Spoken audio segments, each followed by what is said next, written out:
Good morning, good afternoon, everybody. It's been a while since we've done one of these, so I'm super excited to see any familiar faces and say hey to any new faces. I'll give you guys a little bit of time to get logged on. But my name is Nate Hare. I'm the executive director at Directed IRA. What we're doing today is what we do once or twice a month, which is our Directed IRA workshop where we get a little bit more into the weeds about different types of investment strategies, different types of investment structures, different case studies and self-directed IRA examples I've seen in my 12 years in the industry, just to help you guys become better or more familiar with self-directed IRA investing, not only to help you self-direct your own plans, but basically what we'll be talking about today is how you use other people's self-directed plans as a private capital source to buy more investments, specifically buy more real estate. So we're going to talk a little bit about that on the program. Just some announcements real quick. As we get into the program, and I'll probably say this once more before we start, if you guys have questions for me or for anybody on the program, type your questions into the Q&A box. And I just remembered I got to activate this chat as I'm showing you this. Type your questions into the Q&A box. But if you guys want to network, and if you guys want to network with each other and talk a little bit, talk in the chat if you want. So, but let me, I got to activate this. Give me 2 seconds. I always forget to do this. You see, panelists can chat with everyone, and attendees can chat with everyone. All right, so that should be active now, so you guys can chat with each other. And since we've got the chat open, give me a rough idea. If this is your first directed IRA workshop, give me a 1 in the chat. And if this is like your second, your third, or your fourth, give me that number. I just want to get an idea on number 1, a 1, awesome, 1, 1. I love newbies. Oh, look at all the ones. Awesome. Got a 2 there, a 4. Awesome. And where are you guys from? Just curious. Give a shout out to where you're from. I know Derek's out in Houston, Texas. There you go. We got Texas, we got California, Colorado, Arizona, San Diego, Los Angeles. I love it. A lot of Californians. Hey guys, Henderson, a lot of Nevada, Gilbert. Hey, Seattle. Hey, Seattle's my hometown. So born and raised in Seattle. So I live here now in Phoenix, Arizona. Illinois. Awesome, guys. Well, good to have you guys. I hope you guys get some benefit out of the program. And before we get started on our main program, I want to bring on a good friend of mine, Derek Long. Derek, are you with me? I am, Nate. How you doing? Good, man. So, a little background about me and Derek. So, me and Derek both worked at the same self-directed IRA company a couple years back. We both kind of made some transitions. He transitioned out of the IRA game, but he is very, very knowledgeable about self-directed IRAs. He is now working with, I would probably guess, one of the or the largest mineral rights providers as far as investments go in the country, and that's Eckert Enterprises, which I'm very familiar with. He's got an event coming up this Saturday, which I'm thankfully guest speaking on. So I wanted Derek to kind of share a little bit about himself, a little bit about Eckert Enterprises as our sponsor today, and talk a little bit about why people might want to attend their free webinar that's coming up this Saturday.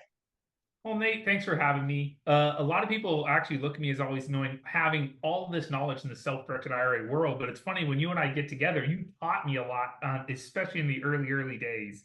So you really Yeah. did help boost a lot of my career early on. So thank you for that. All we're doing at Eckert Enterprises, we are hosting a due diligence webinar.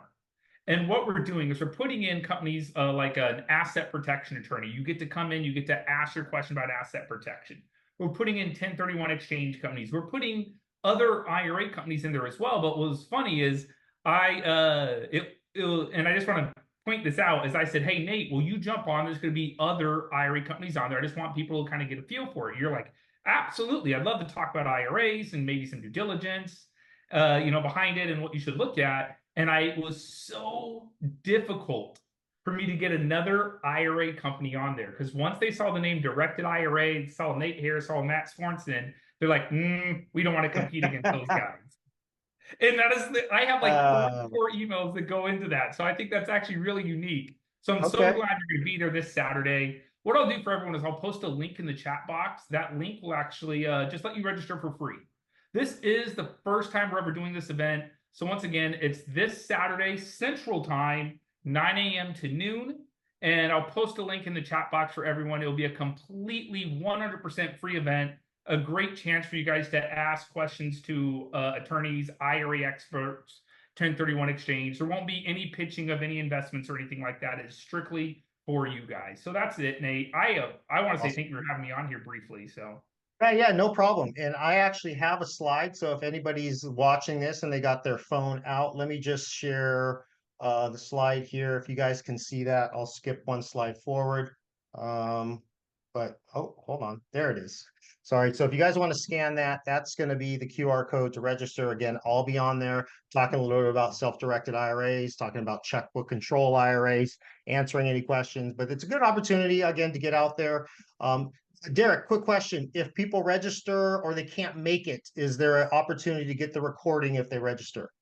So we're not going to record this one. Assuming this Okay. one goes well, we will record the ones in the future. Okay. So I'm letting everyone know this is the first time we're doing something like this. When we want to see if there's an audience out there that wants more info on due diligence, because that's always a question that everyone comes up and they never can get like a solid answer to. So if we get a good showing, we'll probably then moving forward do this once a quarter, record it, and send it out to everybody. Awesome.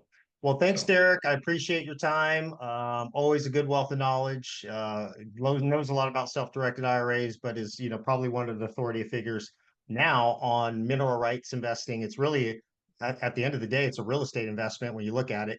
But it's a unique way to invest in real estate by investing in what's underneath the land, not just the land itself. So it's kind of cool. absolutely.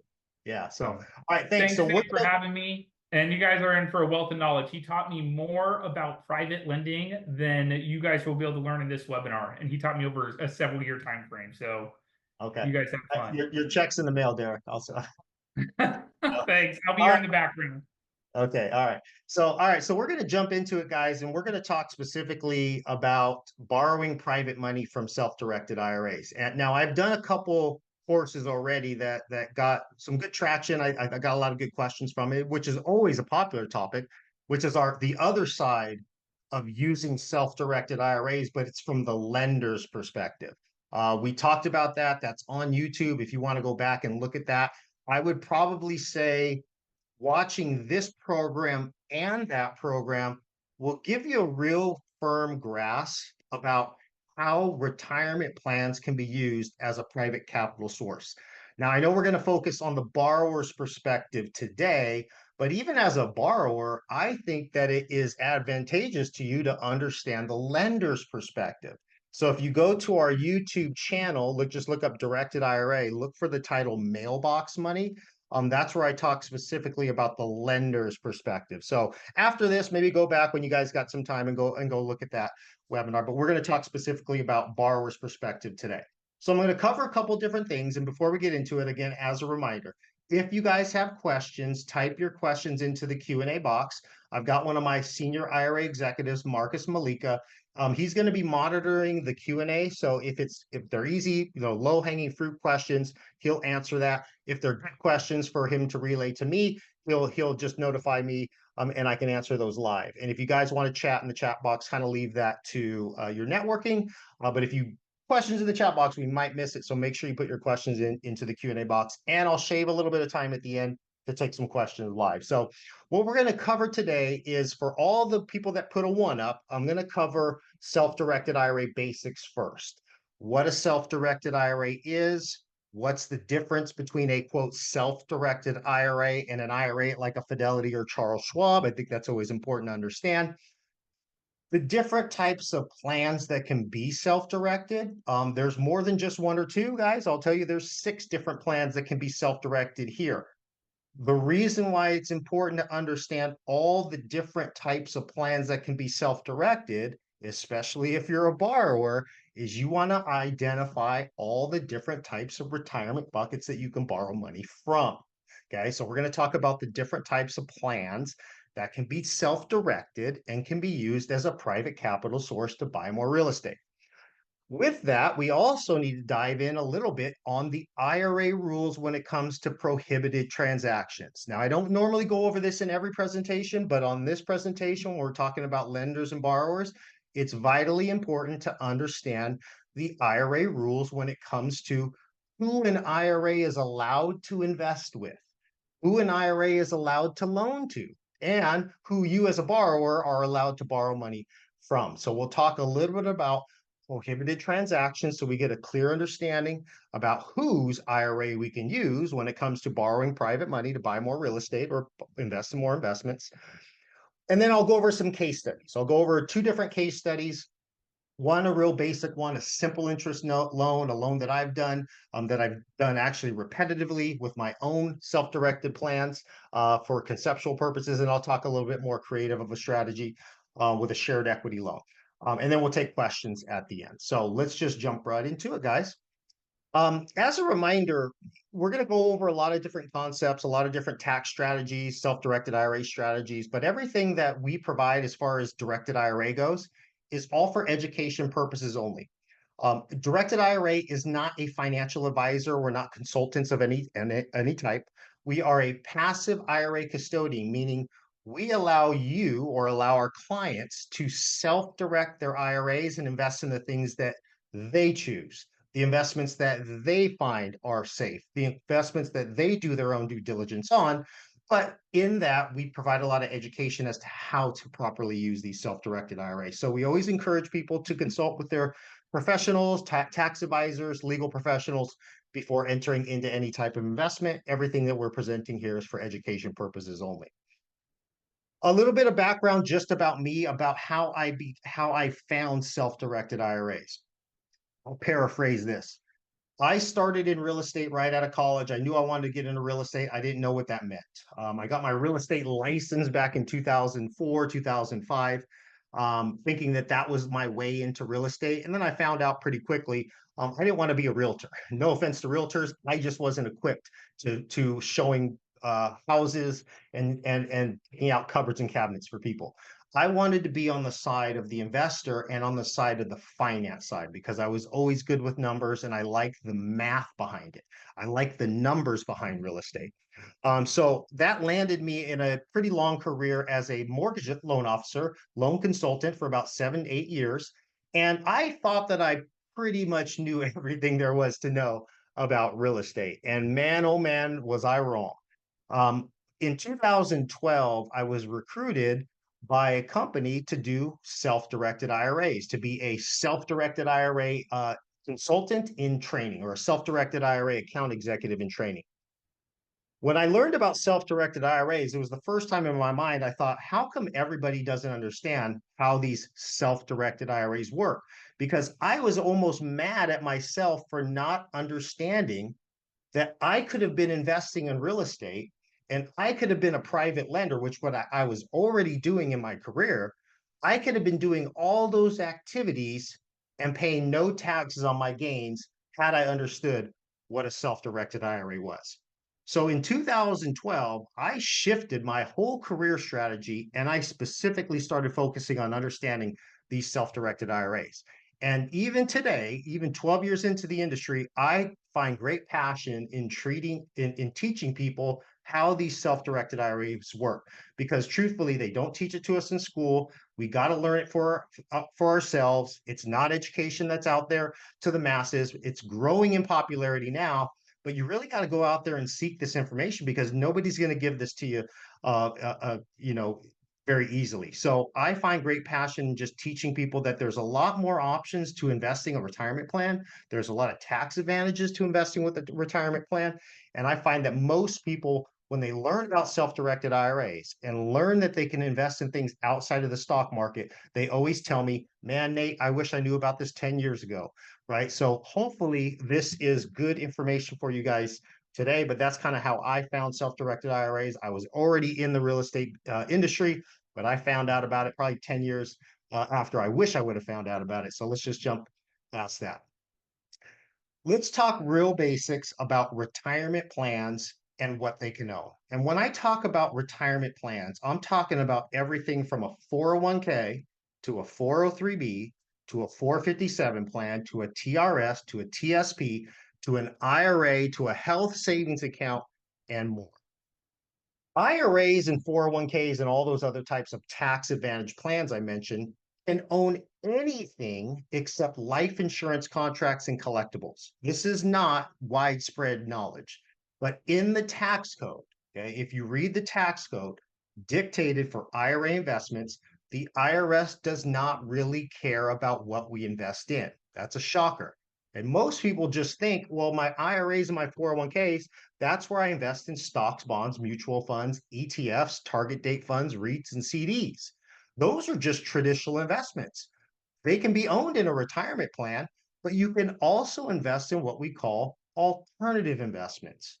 Alternative investments are things that are just not tied to Wall Street. We call them investments on Main Street.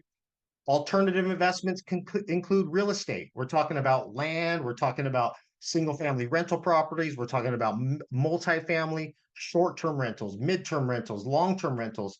All types of real estate can be owned inside of a retirement plan.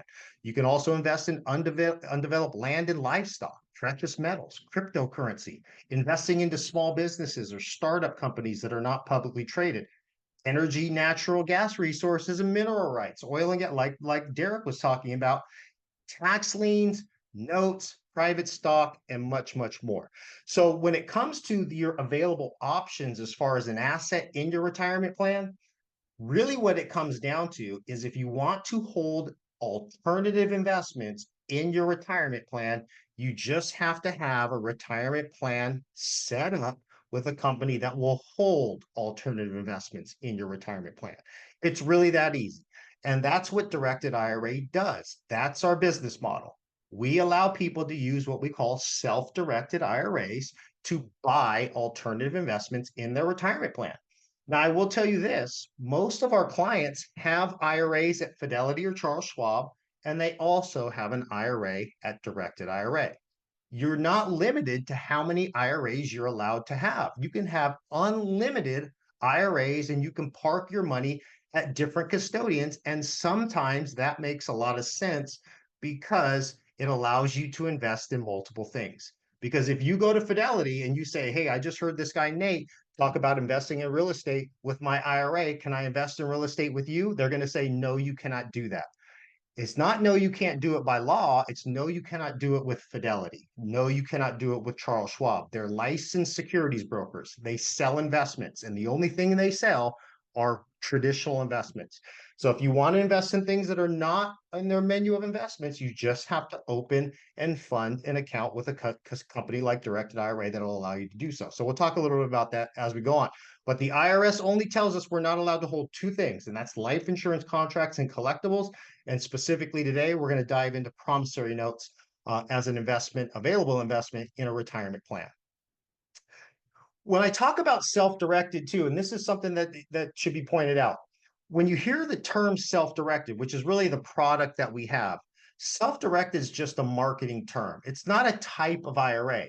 It actually has no legal meaning behind it whatsoever. When we say self-directed IRA, we really, at the end of the day, we offer the same types of IRAs that you find at Fidelity Charles Schwab. That would be a traditional IRA, a Roth IRA, maybe a SEP IRA if you're self-employed, a solo 401k, even health savings accounts and covered education savings accounts.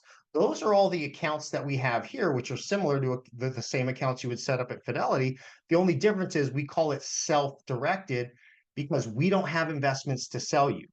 When you have those IRAs set up here, you have to tell us what the investment is. And we'll talk about the process of doing that and how you actually buy and sell real estate or buy and sell notes in a self-directed plan. But don't get confused that self-directed is some different type of IRA or some special IRA that fits different sets of rules. It's just a marketing term. And you'll even get more confused if you talk to, say, like a Vanguard, and they say, wait, well, we have a self-directed IRA here at Vanguard. You don't have to move your money to directed IRA. Realize they're just using a marketing term because their self-directed IRA at Vanguard can be self-directed into, what do you think? They're wonderful mutual funds that they have to offer you. So it's not truly self-directed in my mind. Self-directed is where you have the keys in your hand, you have the investment decisions, at your fingertips, and you tell your custodian what you want to invest in, and you can invest in all sorts of things with an account here at Directed IRA. Really, our account agreement when you set up an IRA with us says we'll allow you to invest in anything the IRS allows, but you have to tell us what that investment is, and that's where the self in self-directed comes from. But ultimately, at the end of the day, these are the 6 types of accounts that we have here at Directed IRA that you can self-direct. Now, when we back up and we're talking about being a borrower, okay, let me just ask this. I want to be curious. How many people in the chat, give me a 1 if you're a borrower, give me a 2 if you're a lender, and give me a 1, 2 if you're both. I just want to get a good gauge of how many people are on here. So we got a 1, okay, we got a 1, 2, both. Awesome. I love both. Okay, 1, 2, awesome. We got a lot of 1s and 2s. I love that. So the reason why I bring that up is when you look at these plans here, we've got 6 different plans. All of these plans that you're looking at are all by definition tax exempt trusts. So let's just talk about it from the, I guess, the lender's perspective first. If I have an IRA, okay, I can lend money out of my IRA, whether it's my traditional IRA, my Roth IRA, my SEP, my solo, my HSA, or my ESA. I can instruct my IRA custodian to make loans to certain individuals. The benefit to my IRAs in that case is that when my investment is a promissory note, usually as a promissory note investment, there's terms to that promissory note.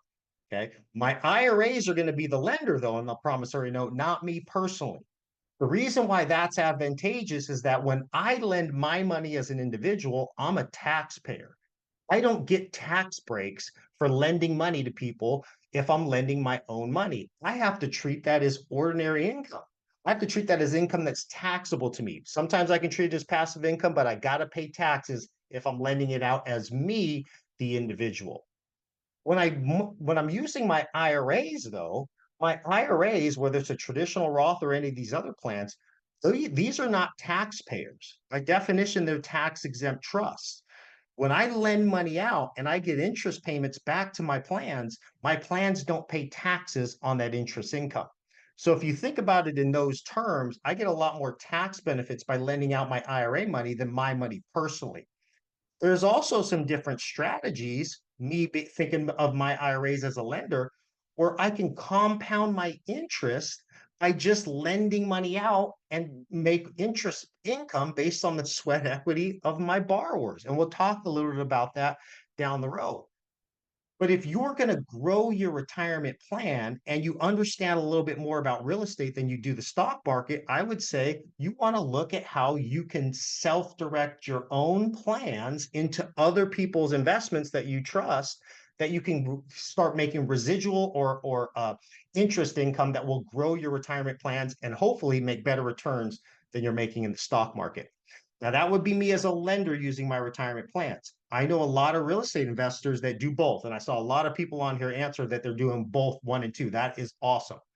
Because once you start learning how self-directed IRAs work as a lending tool, then that opens up the doors for you to start using other people's self-directed IRAs with you being the borrower. And we'll talk a little bit about why you have to do that. If I'm looking to grow tax-free wealth, I'm looking to do that in my own self-directed plans.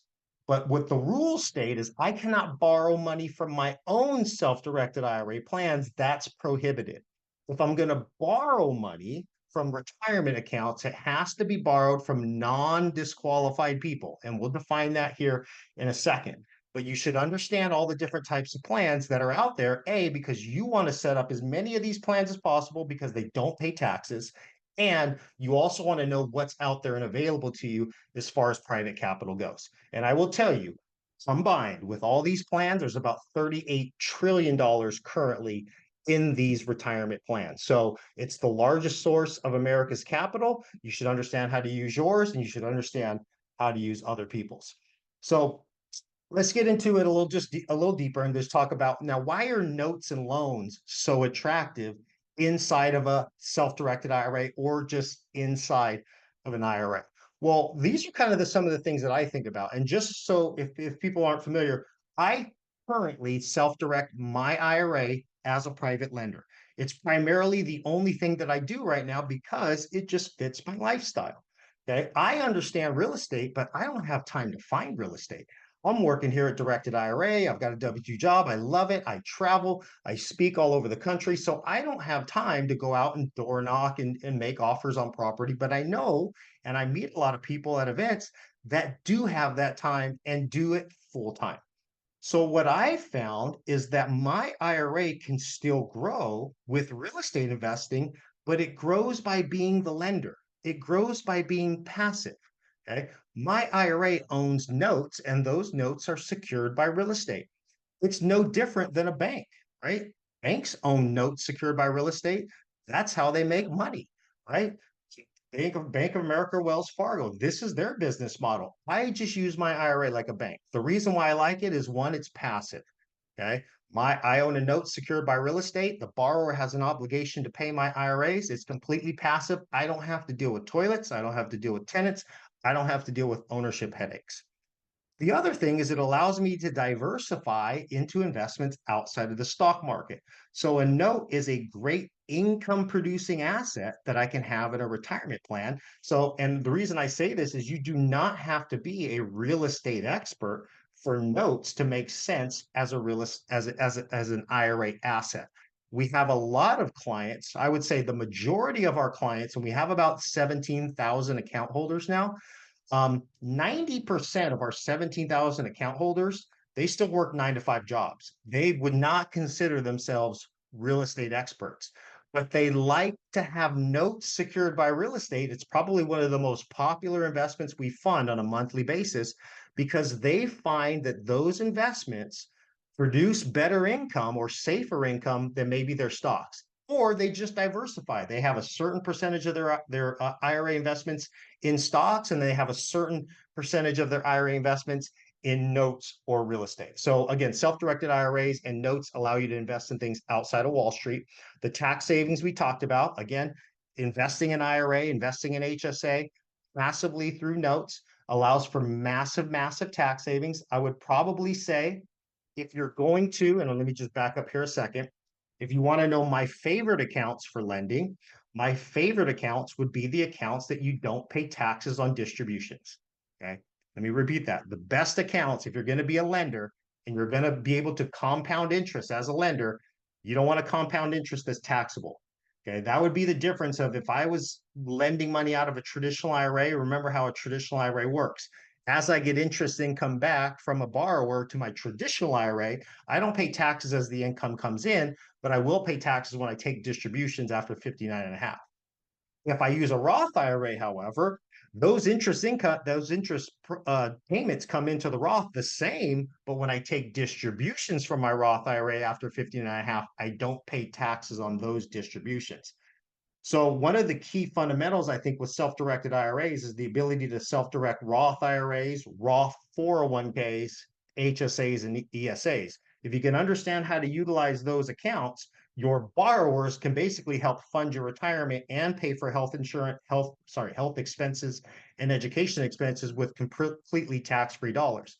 And having income producing assets like real estate, rental properties, and promissory notes in a Roth IRA could really provide you monthly tax-free income all through retirement. So you want to think about the types of accounts that you want to invest in, especially if you're trying to eliminate taxation for the long haul.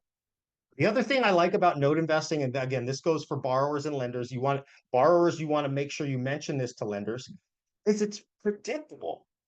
When you have a borrower and a lender, when you're talking specifically private money and retirement funds, it's going to be a negotiation between the borrower and the lender as far as what's the borrower supposed to pay back the IRA. Okay. Anytime that you're going to have a conversation with a potential lender, if you're a borrower, you're going to talk about different things.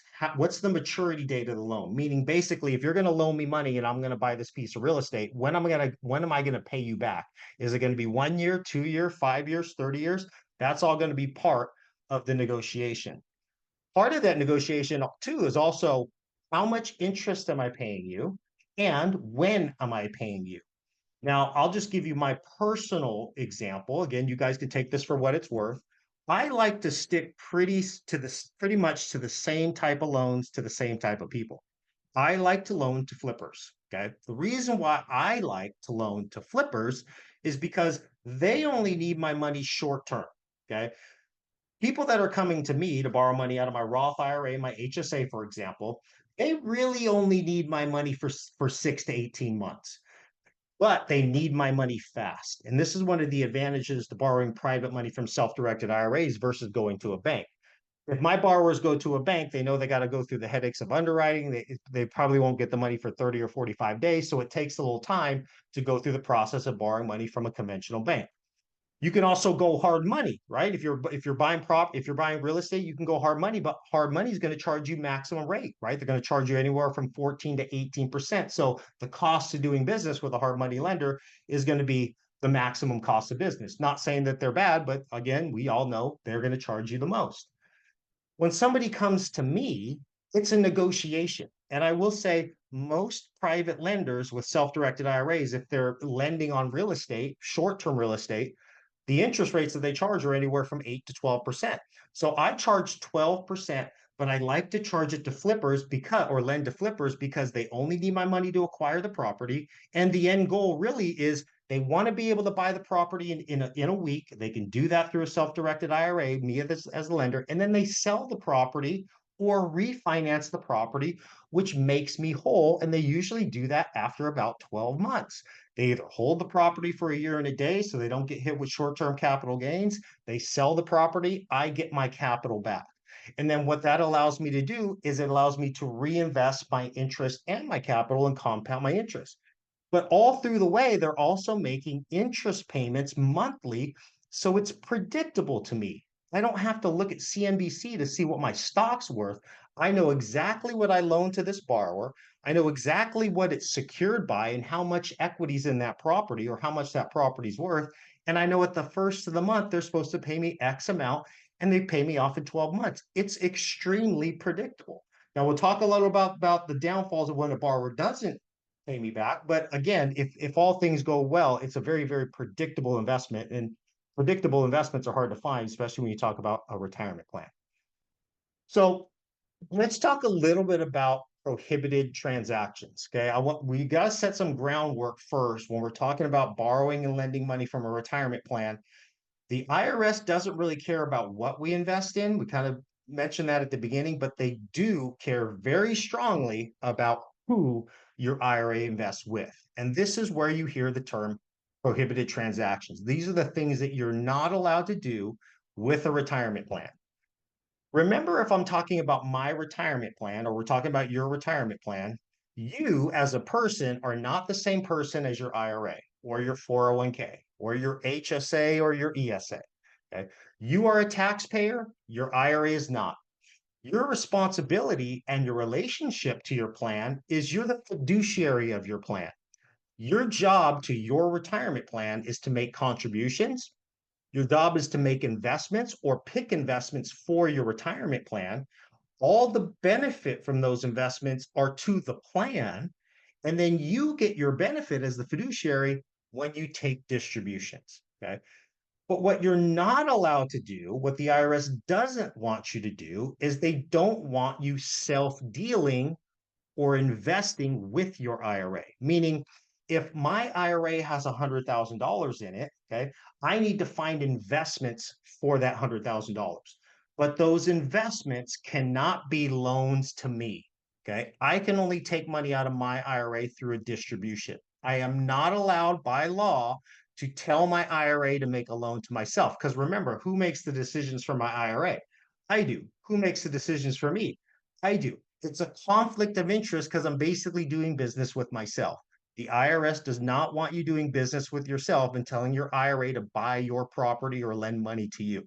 So your IRA has to do investments with what we call non-disqualified people. Now, before we get into non-disqualified people, we got to talk about disqualified people. These are the people that your IRA are not allowed to do business with because it's not just you. It goes a little bit outside of just you. It goes to some extended family members and it's specific family members. When we're talking about my IRA is not allowed to make loans or do investments with myself, my spouse, my kids and my grandkids. Those are lineal descendants, my parents or my grandparents, which are lineal ascendants, and any spouses-in-law. So spouses of my son, spouses of my daughter. So it's very specific. Me, spouse, up the line, down the line, their spouses, and companies, those same people own, control, or manage. So I already know the question someone asked. What about my LLC? Your LLC is just an extension of you. LLCs do not make prohibited transactions go away.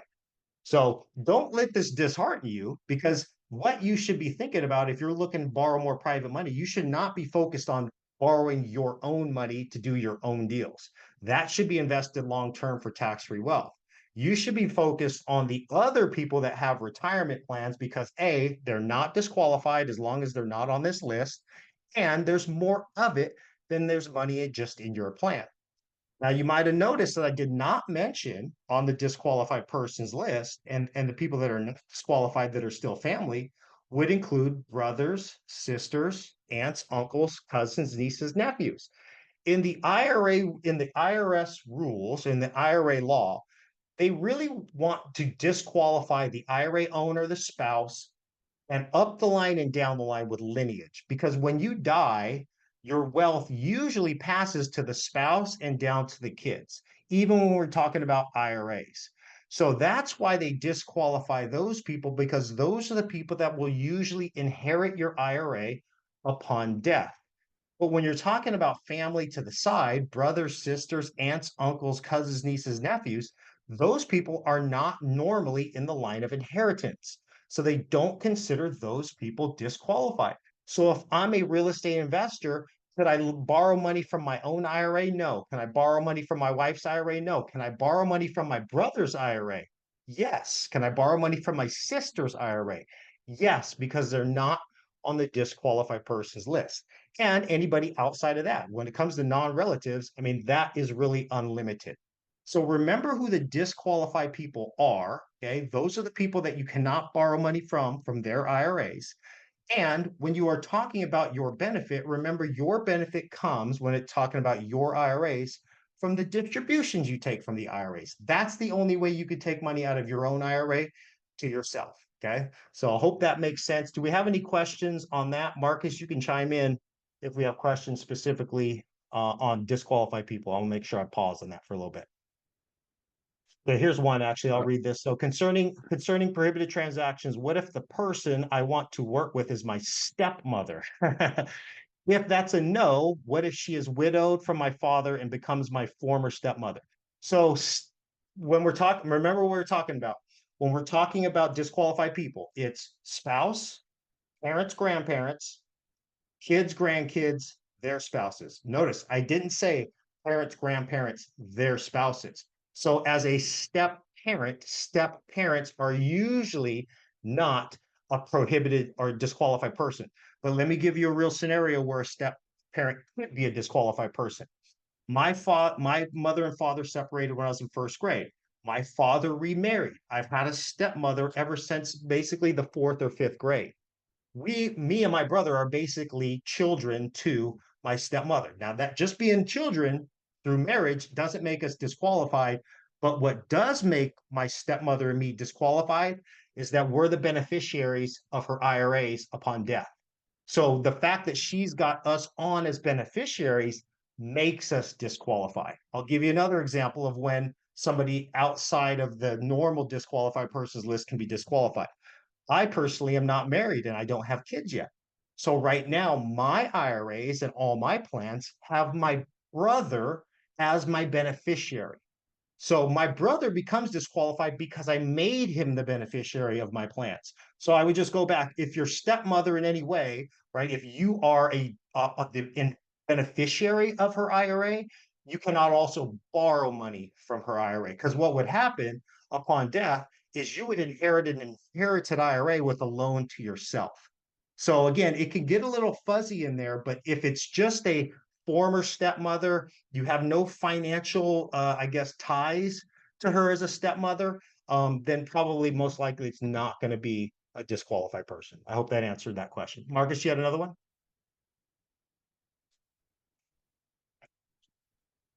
I Yep. didn't have another one on that topic. I did send a couple over to you though, early on, answer live. Okay, I'm looking at these. I'll probably hit these at the end as far as the famous. Yeah, let me hit these at the end. But these are Okay, all good questions. Okay, so keep them coming, okay, guys. Let's get into some nitty-gritty with talking about the process. And first, before we talk about the process, let's talk about considerations as the borrower. So remember when you are looking to borrow private capital, as long as it's not from a disqualified person, it is a little bit different of a process of borrowing money from someone with a retirement plan than borrowing money from a bank, right? There's typically not going to be an underwriting process, I would say, not your traditional underwriting process that you go through with a traditional bank or even a hard money lender. The reason why is because it's really a negotiation and it's a relationship business. This business is really made upon relationships.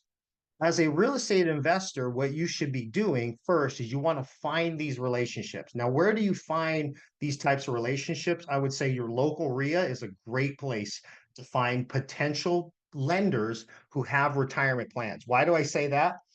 A lot of people that I meet at local RIAs, they've always had an interest in getting into real estate. They've left their corporate job, right? When somebody leaves their corporate job, what do they usually bring with them that they have access to now? Their 401k, their 403b, their 457 plan. They bring with them that employer plan and they need to figure out what to do with that plan. That's usually the best opportunity to talk to somebody about, hey, I'm a real estate investor and I noticed that you've left your company. What do you plan on doing with that 401k? Are you going to invest in stocks or would you perhaps want to invest in some real investments that I have here in our local city or in our local community? I've got real estate and I can show you how we can use that money and I can pay you interest payments. I can give you double-digit returns secured by real estate or backed by real estate. But you have to realize it's a relationship business. You have to go out there and find people that potentially will be your lenders. We also have, I would say, events that we host that you can find potential lenders or borrowers at. We have our Alt Asset Summit coming up in October. I'll just say there's going to be about 500 people there. It's going to be hosted here in Phoenix. I'll give you guys some information about it at the end here. But if you attend some of our live events, that's a great place to meet potential private lenders. Why? Because most of the people that attend our events are our clients.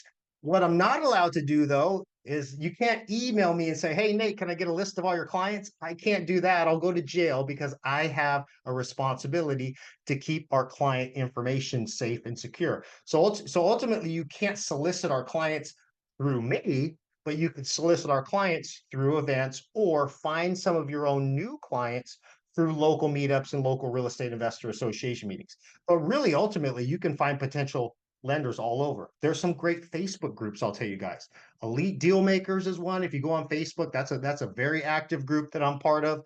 Go on and look at some of the more active real estate investor communities. A lot of those communities are lending and borrowing self-directed retirement funds with each other and really just creating their own private bank. But you got to join those communities and you got to be a little active as far as making yourself known as, hey, I've got some potential deals.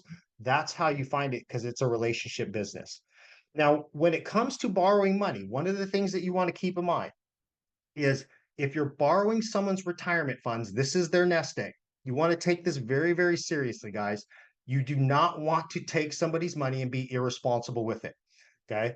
You want to be able to protect your lender's interest at all costs. Okay. Even if you lose money on the deal and and make sure that they're safe and secure with their investments. Now, what I mean by safe and secure is if you're going to invest in real estate, don't borrow someone's self-directed IRA money, their nest egg, and do a deal where you're not closing at a title company. Close at a title company. Have their money secured with a note and a deed of trust or a mortgage. Explain to them that how their money is safe and secure in the event that you die or in the event that something happens to you. This is one of the things that allows people to want to lend money because they are secured by real estate. But be very careful in borrowing money from people and not securing it to the property that you're buying. Make sure you're closing in a title company. Make sure you're including that extra money in case you need extra rehab. Make sure that you're running your numbers appropriately. But here's the thing that I want to mention is make sure you make your lenders whole because I've seen investments go bad where a borrower It's a bad investment. They lose $10,000 on the deal and they pass that loss on to the lender. What happens with that person usually is nobody wants to lend money to that person anymore. I've seen the opposite happen with people making their lenders whole. And I'll give you a specific example. I had a borrower out of Houston that used to do investments all the time with people's self-directed IRAs. He usually did pretty good deals. He had a good track record. He had one deal that went south. I'm talking there were two floods on this property. There were some some bad foundation on the property. There was a lot of unforeseen things that even he, as a savvy and experienced real estate investor, didn't foresee. And basically, long story short, he had to sell the property and take a $30,000 loss on it.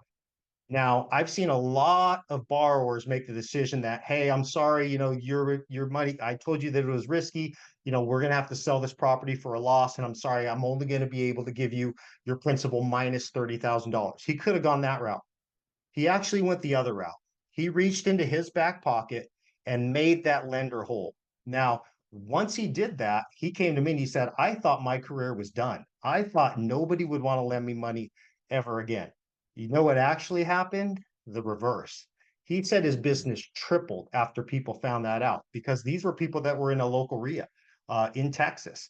And as soon as they found out that he made this lender whole, people started reaching out to him that hadn't reached out to him before, and they said, "Hey, on one of your next deals, let me know. I got some money in my retirement account. I'm willing to lend to you." All because he made that one lender whole on the one deal that he lost money on. So you want to think about that because this is a long game. You can borrow money from people's retirement accounts all the way until the day you die, but make sure that you're treating your lenders right. With retirement plans too, you want to make sure you measure the risk tolerance of each and every one of your lenders. Your lenders are individuals. At least when you're negotiating with them as an individual. You're borrowing money from their retirement plans, but you're negotiating with them as an individual. Different stages of life will dictate how much money you should be borrowing from that person.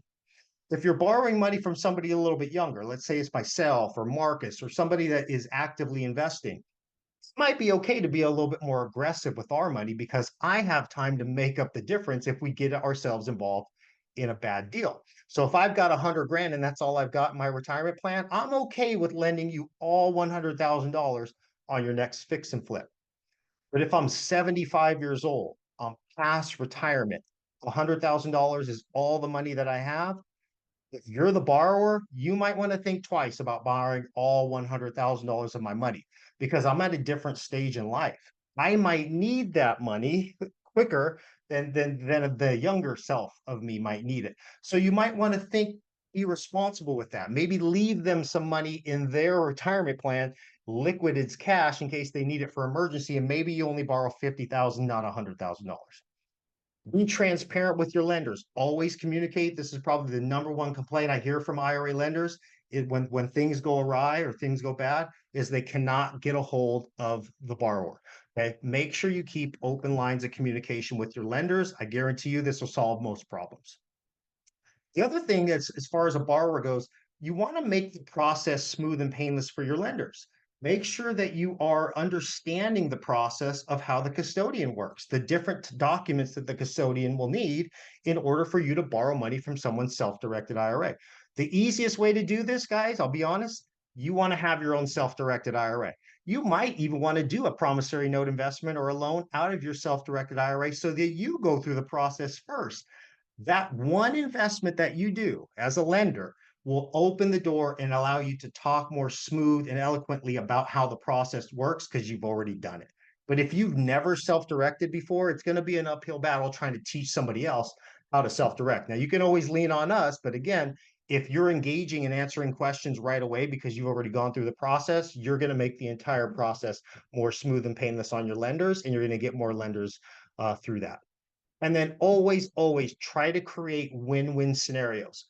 You as the borrower want to make sure that your lenders are happy and that your lenders are making something because you want them to return. You want them to come back to you. You want them to recommend you to their family and their friends.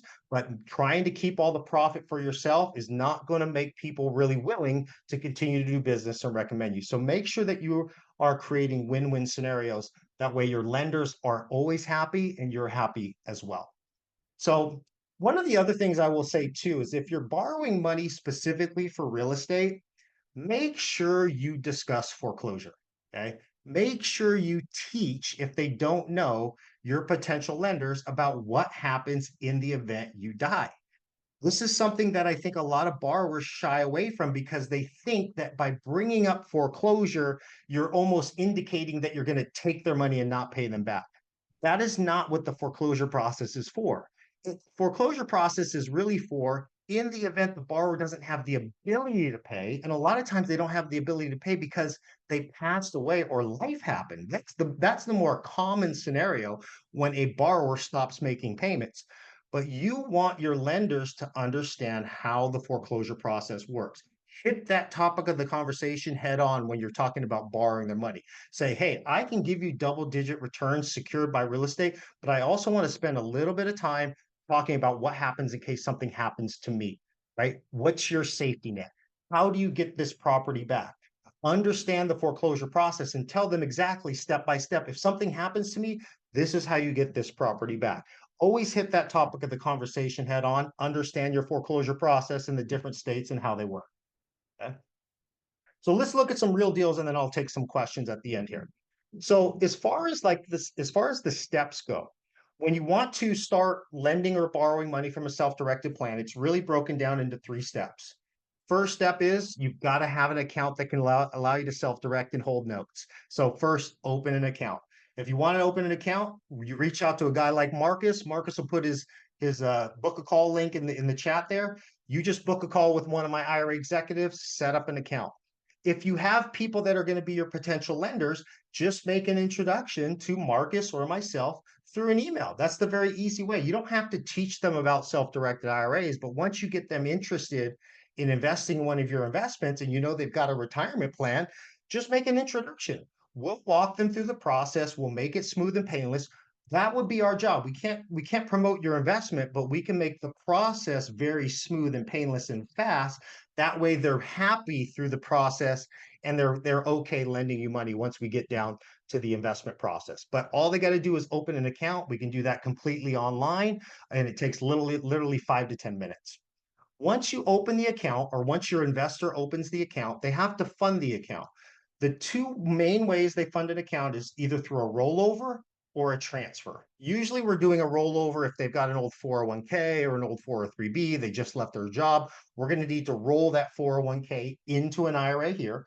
But if it's already been rolled over, if it's an IRA at Fidelity, if it's a Roth, if it's a SEP, if it's traditional, we can just do what's called an IRA to IRA transfer. IRA to IRA transfers take as little as 3 to 5 business days. Now, funding the IRA is the only thing that is a little bit out of our control because we usually have to wait for the sending custodian to send the funds. Okay. But if you start this right away, open the account, open the IRA and fund it, we can probably get all that done within 2 weeks. Keep that in mind because you want to understand the timeline so that you don't miss closing dates on the investment that you're looking to fund. Now, once you have an IRA open and funded, if we're talking about the account holder, how do you invest it in a promissory note? How do you lend it to a borrower? We really only need 2 documents. It's one of the easiest investments to fund as a self-directed IRA custodian. The account holder needs to fill out what's called our direction of investment form. It's just our internal form that it's the client saying, this is how much I'm lending. This is who I'm lending to. Here's the wiring instructions. Here's the property address.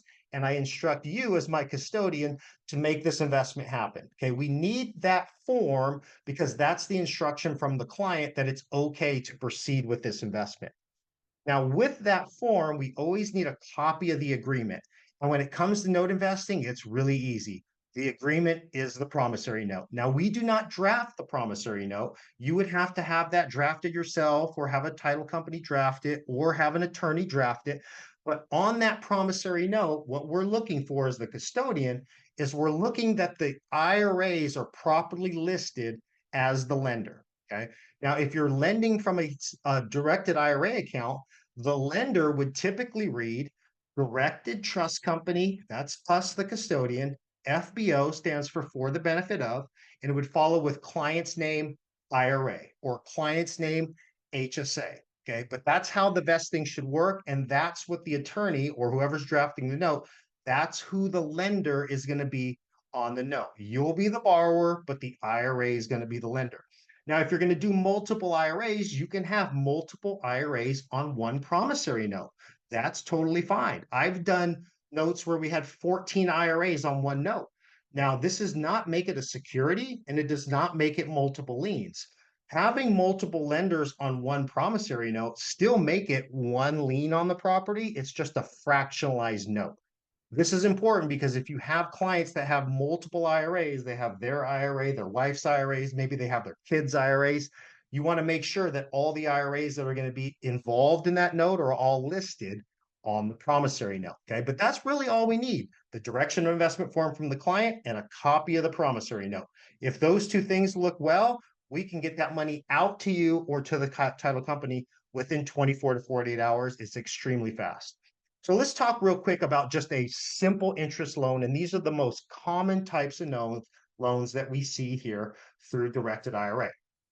This is my own personal deal. So, and I'll skip by this and just go right to the details.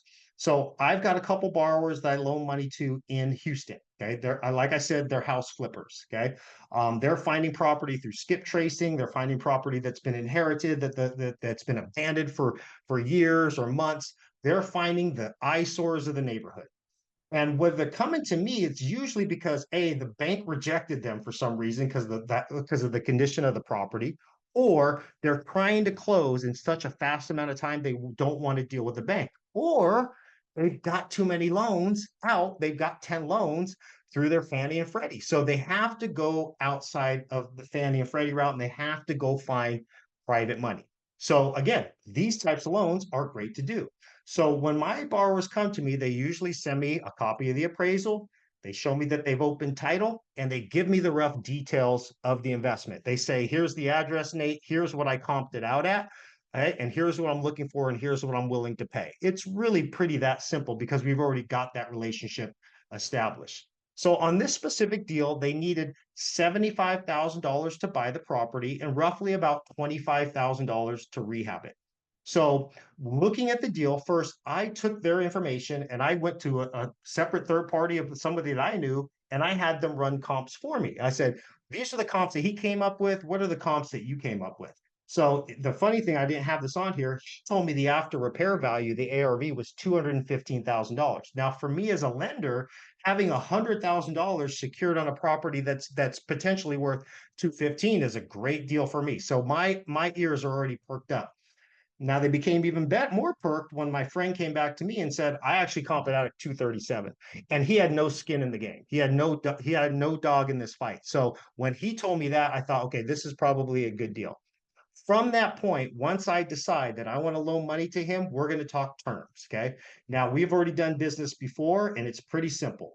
Here's typically the terms that I set forth and that are agreed upon by the borrower or we negotiate. Is 2 points up front. Okay, usually those 2 points are paid at closing. Simple interest only loan, which means he's only going to have to pay me interest payments. I don't require principal payments. Again, this is just my personal preference. Okay, it would be 12% annualized, and usually the term of the note is going to be anywhere from 6 to 18 months. Now, normally I'm okay keeping any note out 12 months because I know most investors want to keep the property for a year and a day. So if they're selling it, they don't have to get hit with short-term capital gains. That's me as a lender being smart and saying, I don't want to pigeonhole you in a 6-month deal when I know there's advantages for you to holding the property longer than a year. But I don't want to be tied to this person for longer than, say, 18 months.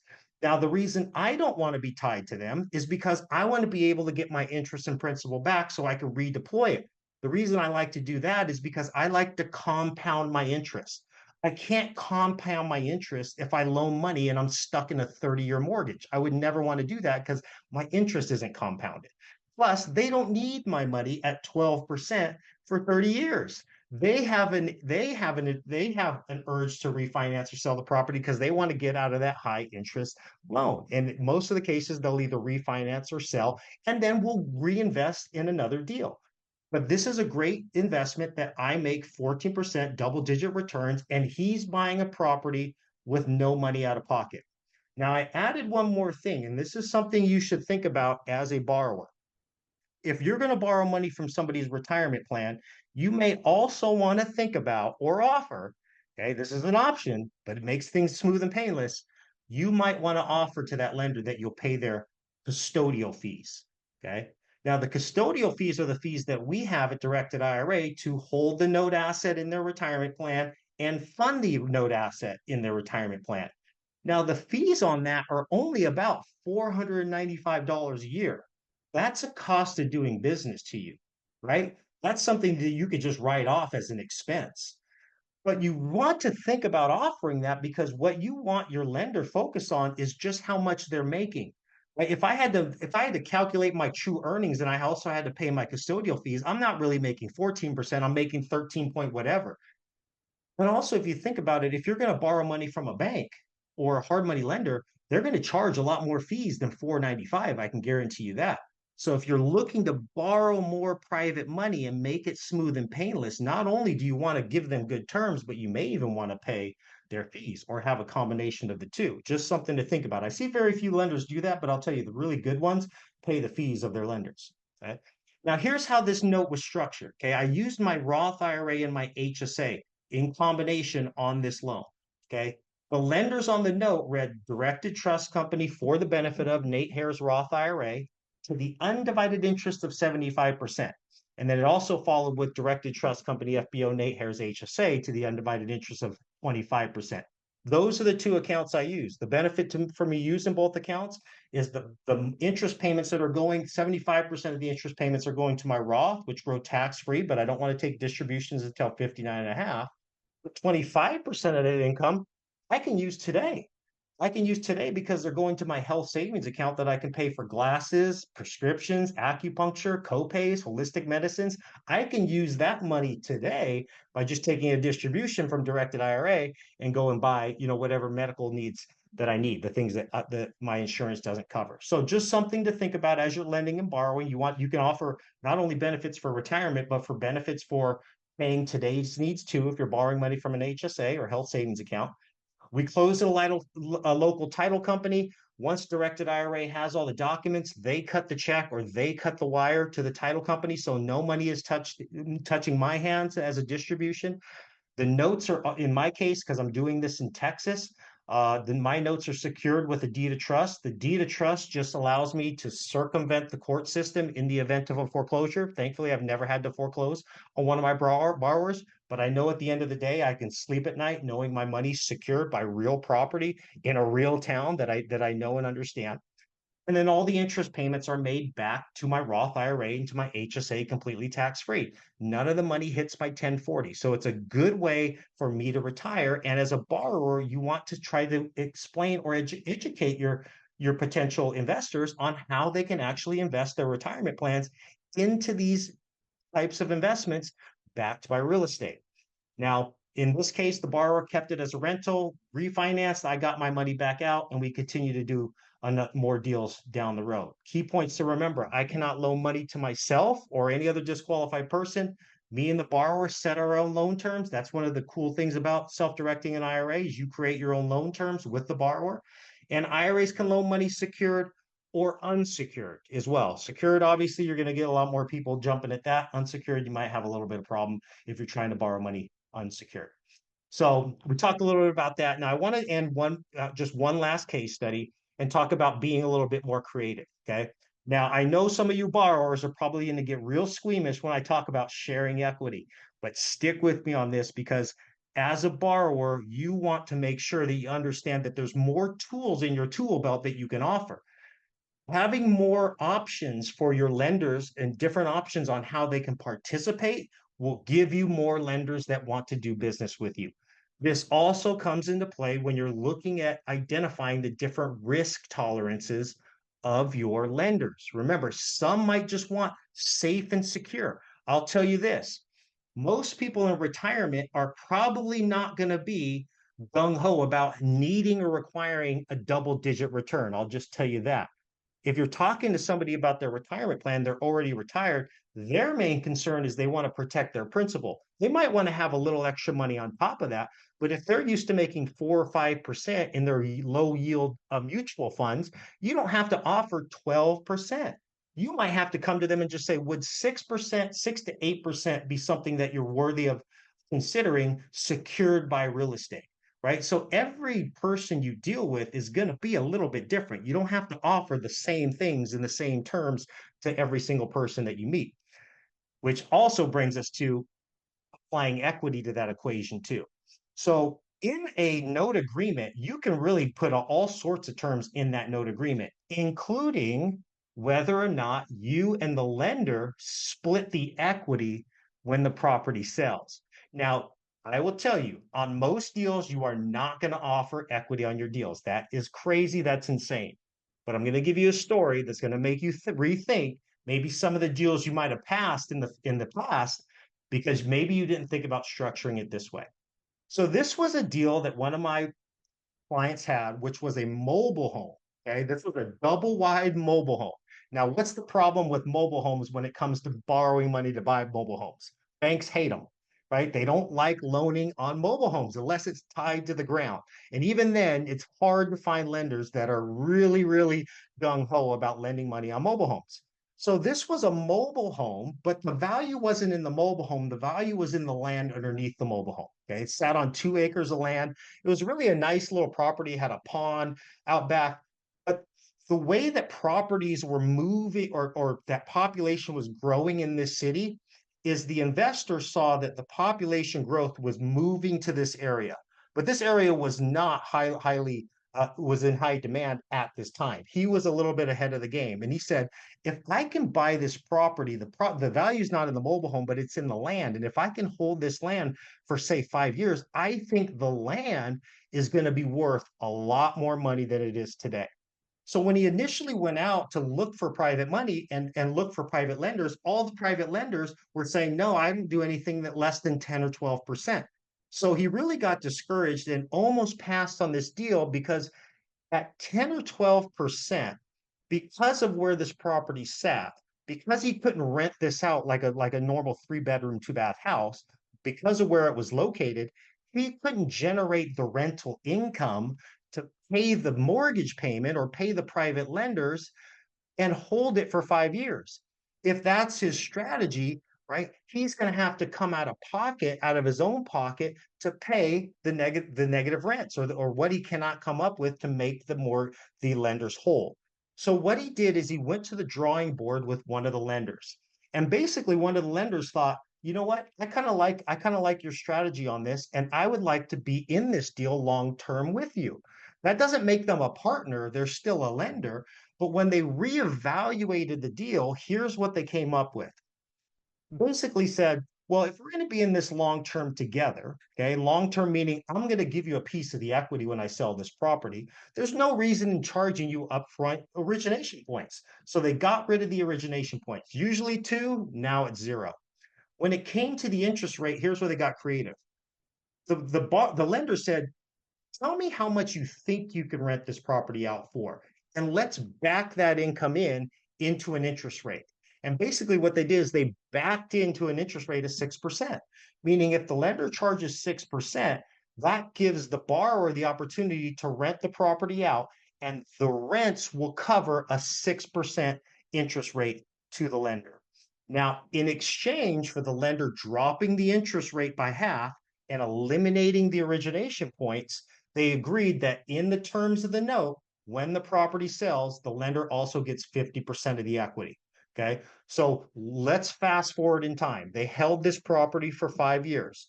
The original lender, who was a Roth IRA, got 6% interest payments annualized for 5 years.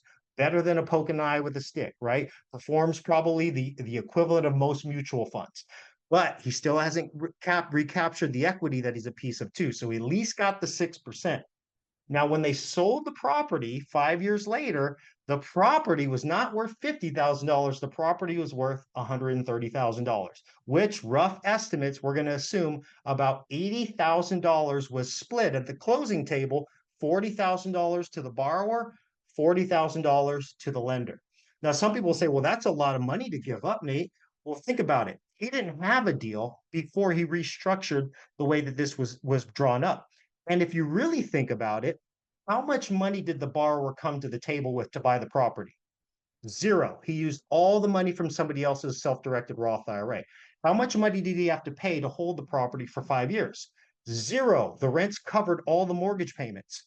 So when he walked from the property, he made $40,000 with none of his own money. So my question to you, when you think about it that way, how many properties could you buy if you walked away with $40,000 and put not a penny of your own money in? You would buy every single property you can find if those were the terms.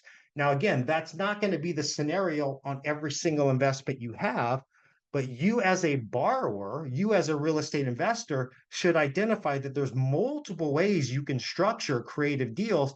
And this was the borrower and the lender both trying to find a win-win scenario so that they can both profit from this investment and not walk away from it, which they were about this close to walking from this investment and just letting somebody else have it. So I hope that makes sense. I hope that gets your guys' wheels turning.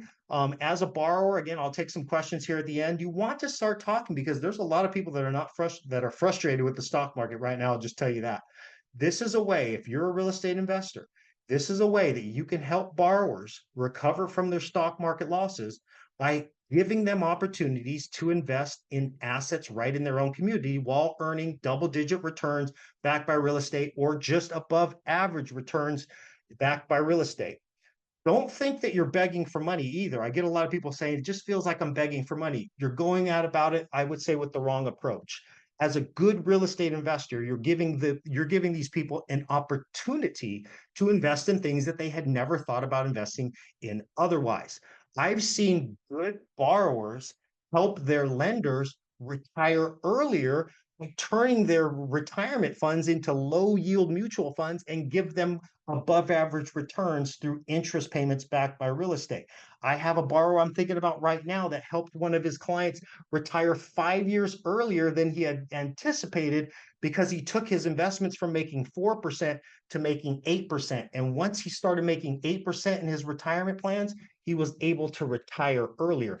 That was through the sweat equity and the back of the borrower. So don't shy away, especially if you have good investments, and realize there's a ton of money out there to be tapped into. There we're sitting at about 30, I would say close to $40 trillion right now in retirement plans. The easiest retirement plans to borrow money from, self-directed IRAs or just IRAs or former employer 401ks and 403bs. As long as you have separation of service or your investor has left the company, those funds most likely can be self-directed. So there's a ton of money out there for you guys. And I hope this was helpful to you guys. I know I went a little bit over. I hope that's okay, but I hope you guys learned something new today. And I'll take questions. Marcus, if you want to start firing off some questions to me. And if this was helpful, guys, just let me know in the chat if this was helpful to you guys. I hope it was.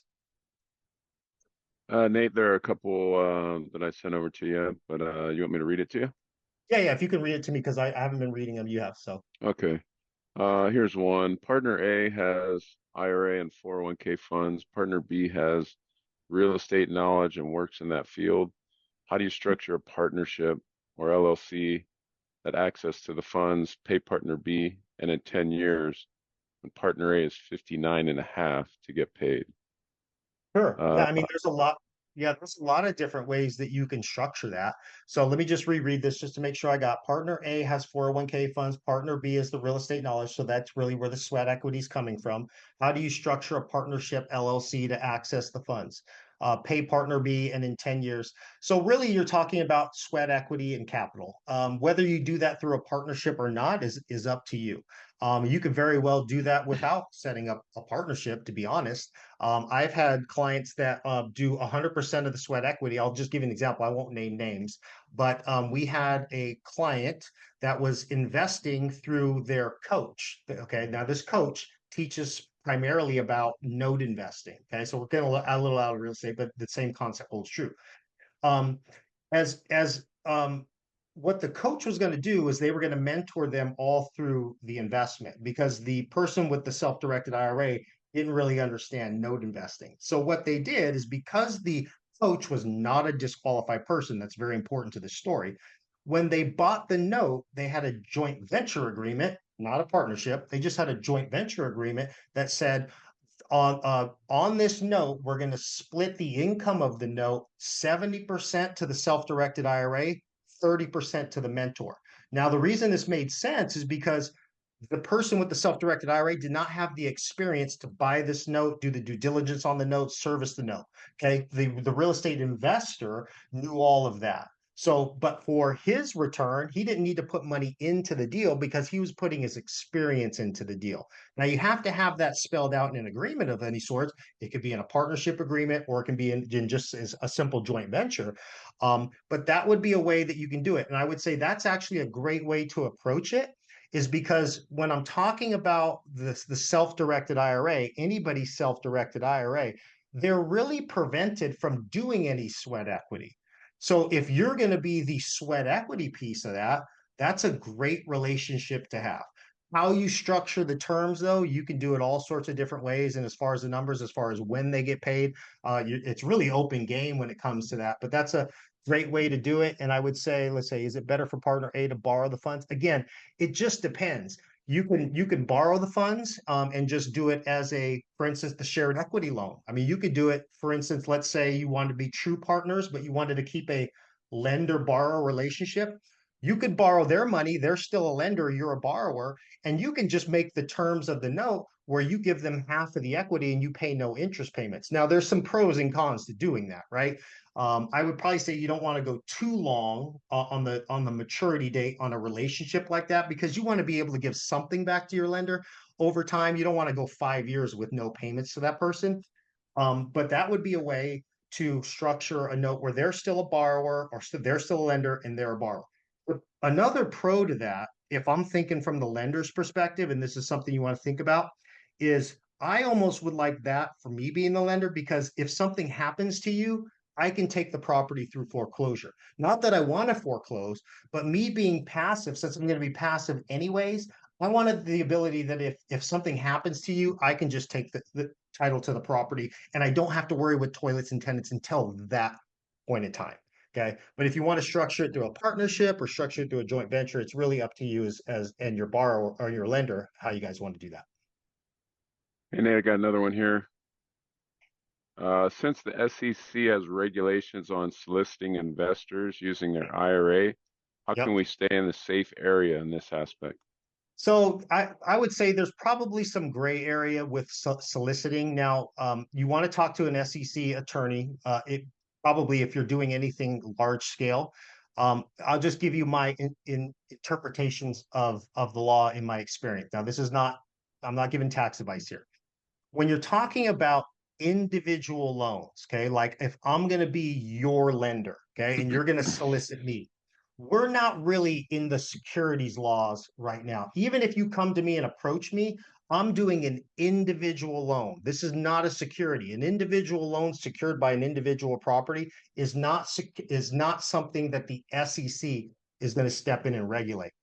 But if I'm going to, let's say, pull a bunch of different people that are maybe not related. Maybe you're pulling me, maybe you're pulling Marcus, maybe you're pulling some of your other friends, and we're all going to be on one promissory note. Well, that might look more like a security than just me and my IRA on the promissory note. So there are different, I think, things that you want to look at based on who you're borrowing money from, how frequent you're borrowing money from those people, and how you're soliciting, whether or not that's going to be a security. But in most cases, if you're just doing individual fix and flips and you're borrowing from individual lenders, even if that individual has multiple IRAs, I would consider that an individual lender. You're not going to have to worry about being governed or have the SEC knocking at your door. But you always consult with a securities attorney based on what you're doing to make sure that you're doing it, above par. Okay, let's see here. I think there's another one. You'd referred to the 2 points covering closing costs. Are closing costs inclusive of the 2 points, or are your closing costs on top of the interest and points to the borrower? So all of that's negotiable. Now, on my specific deal, I got 2 points up front, 12%, and got the fees paid. All of that's negotiable. right? So what I would say is you probably want to just offer, since it's only a couple $100 to do it, especially with us, like our fee structure is very, very inexpensive, I would say, for most people. We're talking about $4.95 a year to open an account, invest it, and for us to hold a note for an entire year. If it's only $4.95, right? Pay that for your borrower, because you would have to pay a lot more than that in fees if you go to any other lender, whether it's an institutional lender or a hard money lender. Points is I would say is negotiable, right? You can go into an investment without points. You can go into an investment without having double digit returns. But that's going to be, I would say, paying the fees just makes it smooth and painless for the people. Plus, you can tell them you're going to make X percent, and that's what you're making. It's not X percent minus fees. And I just think if I'm going to borrow money, if I'm paying their fees, it makes them less worried about setting up a self-directed IRA that's got fees that they're not used to seeing. So the fees, and it's such a small cost to begin with. But always remember, you're going to engage your investors, and you're going to figure out the risk tolerance, and you're going to figure out what interest rate they need. I had another investor. I'm trying to remember how he used to ask.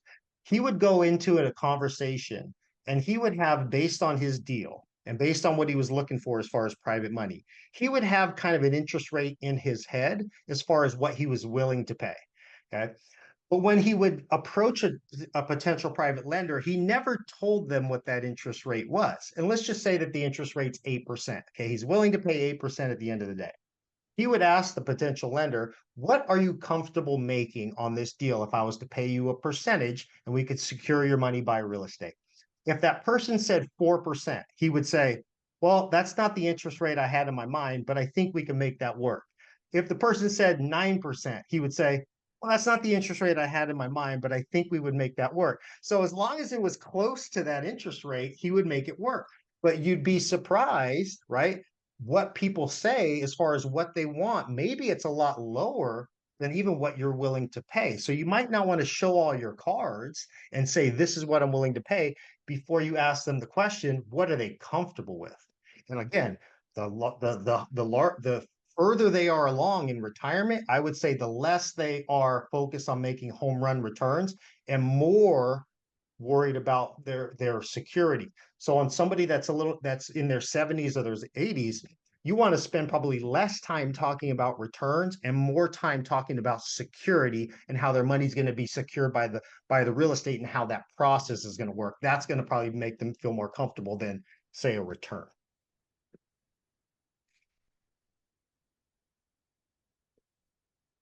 Yeah, and I like Brian Larrett. He said always let them make the offer, you accept or negotiate. I love that. That's exactly what I'm saying. Yep. Awesome. All right. Any other There's questions? one more. There's one more here. Yeah. I was about to Yeah. answer, but if you want to answer it, maybe it'll help anybody. If you're 64 and have a W-2 401k, how much can be converted to a self-directed IRA? So really all of it, provided that you can move that money, provided your 401k provider will let you move it. Now, we don't call it a conversion. We would just call it a rollover. Usually when you're moving money from a 401k or an old employer plan, now those funds have to be rolled into an IRA. They can be rolled into an IRA at Fidelity or rolled into an IRA at Directed IRA. When you say conversion is where you're taking your pre-tax retirement and paying taxes on it to convert it to a Roth. We can also do that, but I don't know that that's what you were exactly asking. But if you're just moving the money from a 401k to an IRA, you've got to ask your 401k provider if you're allowed to move, how much you're allowed to move. And if you are, we can do that through a rollover. You just open an account with us, talk to Marcus. Marcus will give you a rollover form to fill out, and it'll give you some questions that you want to ask your 401k provider to get that process started. But as far as the amount you can roll over, unlimited.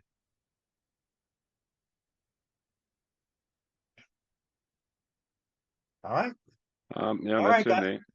Okay, well, awesome. So my email, if you guys want, I'll type my email into the chat box. If you guys have any questions, feel free to email me anytime. You can email myself or Marcus. And remember that we've got some specials too. If you guys are interested, accounts right now for the month of June, $150 off all accounts that you set up. So if you have a database of potential lenders, talk to us. We can help help you market that if you want. We can give you some special promo codes, ones that we have here. As far as, or we can even create your own as well. So if you're an active investor and you're sending a lot of potential lenders to us, we can give you your own special promo code and make you feel a little bit special. So we've got promos, $150 off any account you open in June. We've got minor Roth IRAs on special for $200 less.